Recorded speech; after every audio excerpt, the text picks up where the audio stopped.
Progressive Insurance. All of our guests on the Shell Pennzoil Performance Line will head to Cleveland in 40 minutes, boots on the ground, to see what the story is there this morning after they were setting up for such a great, momentous night, trying to get to that elusive 10-win mark for the first time since 2007, creep closer to ending the NFL's longest playoff drought. But this morning, Key, I want to quickly start, even though there is so much talk about the Browns, I want to start with the Ravens and Lamar Jackson coming out of the locker room and reminding us, cramp or no cramp, crimping the Browns style, that he is a game changer for the ages. I started cramping on the field. Like, the two passes I throw, like right before those two passes I throw to Willie and Mark, the overthrows, I was cramping my throwing arm. And I'm telling coach, I'm like, man, I need to get some salt in my system real quick. And, we punt the ball. I'm on the sideline. Titans end up catching the pick on the interception. We go down to score. And right after that, I get the ball to JK, and my legs just start cramping. And I'm like, bro, like, I need something now, like, to help me get better real quick, because this a crucial game right here. Both teams be playing their hearts out. And we went to the back. You didn't have to use the bathroom or anything in the back, right? There's a lot of talk on social media that you were kind of like jogging, like you had to use the bathroom or something. I was cramping. I ain't putting Paul Pierce. I didn't put Paul Pierce. I was cramping. Key, no wheelchair. We saw it last night. Got out there and returned under his own power. Key, I'm sure you'd love that, considering that wheelchair moment, of course, came against your Lakers. But what did you make of that amazing moment? The Ravens right back in the thick of the playoff chase. They're in the 8th spot on the outside looking in, but with the momentum they have and an easy opponent on the way Sunday, perhaps a chance for a little momentum. I think it's great. Whenever you see a guy like this do the things that he's capable of doing, going in, needing to get what he needed to get back out on the field, when you start cramping, there's all sorts of different concoctions and remedies that people do, whether it's pickle juice, whether it's Pedialyte, all sorts of things. So he goes in the locker room, he gets that. He knows that his team desperately needs him no matter what the situation is. He goes right back out there, and he gets the job done. How could you, he couldn't have written this any better, right? I mean, this is Monday Night Football, in the same draft class as Baker Mayfield, two former Heisman Trophy candidates winners going up against each other. It's just amazing to see that he's able to come out there and deliver the football in sync the way that he was able to do it. Now, throwing the ball back against the grain, I didn't necessarily like that, but he completed a great pass against Hollywood Brown. With Hollywood Brown against the Cleveland Browns. So you can't complain about what he was able to do. This is why this young man was the former MVP in the National Football League, and there's so much conversation swirling around whether or not he's a franchise quarterback. You do it in different ways. He's a franchise quarterback. You just do it in different ways. Zubin, I know we're going to have 4 hours to talk about football. We're going to be breaking down why Lamar Jackson reminded us of being the former MVP, how Baker Mayfield electrified his team, even though after throwing the turnover, leading them in the comeback, being down 14 points. But I got to tell you, brother, I rode with the Browns last night. I got in late. I got in plus 3.5. And I got to tell you, the lateral passes at the end of the game and the safety by Jarvis Landry, I took my phone, essentially, and almost threw it at the wall. I have a backup phone. That's how I felt last night after I lost a lot of money.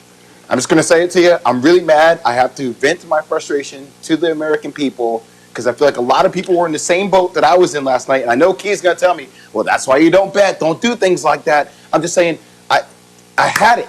I had it. And the lateral passes to the safety broke my spirit last night. That's all I'm going to say. Let's get back to football. Sorry. I don't think they were playing the game based on your. I don't really care what you have to say right now, Keyshawn. Financial really betting, Joseph, things of that nature. Joseph. It doesn't help me right now. Lay out. Well, that's not my. Don't bet. That's on you. Zubin, I love the sweater this morning. I love it. It was a great Monday night game, one that we hadn't seen in a very, very long time. And I think what I take away from this is the Cleveland Browns are still in it. They should build on this. I've been in situations when I was with the Tampa Bay Buccaneers, we lost to the Philadelphia Eagles. It felt like every single time that we took the field against the Eagles, we were losing. And eventually, we got over the hump in the playoffs and the NFC Championship game. We went on and won the Super Bowl. The next year, we went back to Philadelphia opening day and we kicked the you-know-what out of them. So I think Cleveland is headed in the right direction. There's no such thing as moral victories. At least I don't believe in moral victories, but from a outsider looking in, there's a lot of positive signs to take away from this in that 47-42 thriller on a Monday Night Football game. I take a lot away from it from a positive standpoint. I really do. I'm with you, Kate. I was going to say something real quick back to football. Look, it was the game of the year. Last night was the game of the year. Prime time like that, to see it come back, to see Lamar Jackson pull a Willis Reed, essentially come back onto the field, lead them back into this game to win this game down the stretch of a field goal, 55-yard field goal. It speaks volumes about this game. Lamar Jackson saved the season for the Ravens. Saved the season. And it goes to show you how special of a talent he is having him on the field.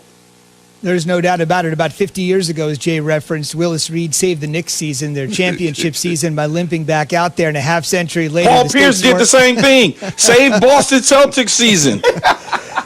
You're right about that. Wheelchair aided or not. We're asking on the Dr. Pepper Twitter feed this morning, which team would you fear more in a playoff game? I know the sample size is small, and we're always reacting to what we just saw, but take a deep breath. Is it the Ravens or the Browns? Be a part of the Keyshawn, J. Will, and Zubin Nation on the Dr. Pepper Twitter feed, ESPN Nation, presented by Dr. Pepper.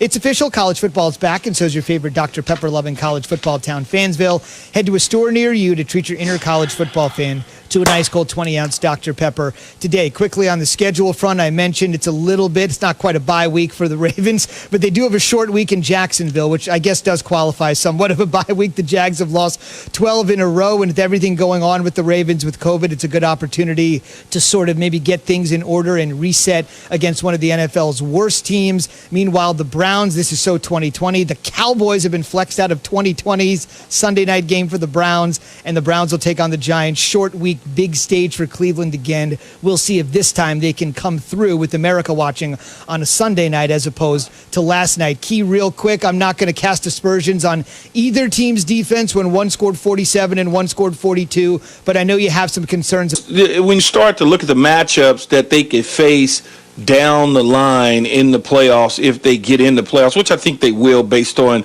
the remaining schedule and the way things are shaking out in the AFC. But when you start looking at the prize, you got to look at Kansas City.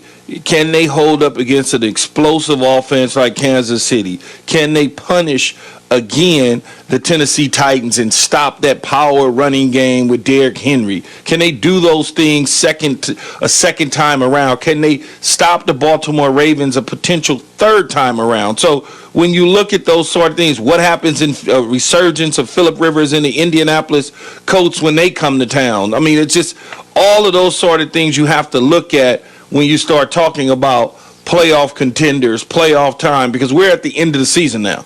We're looking ahead now. We're not looking back in the rearview mirror as to what could have been. It's what's going to be. There's no doubt. And the last thing I would just say, think about the adversity for the Ravens in this standpoint. When you're watching the final drive of the game, the final moments of the game, you think about the fact that Lamar Jackson, who missed a game due to COVID, who's he looking to in the biggest of moments? Mark Andrews, who missed 2 games due to COVID and has been an unbelievable 3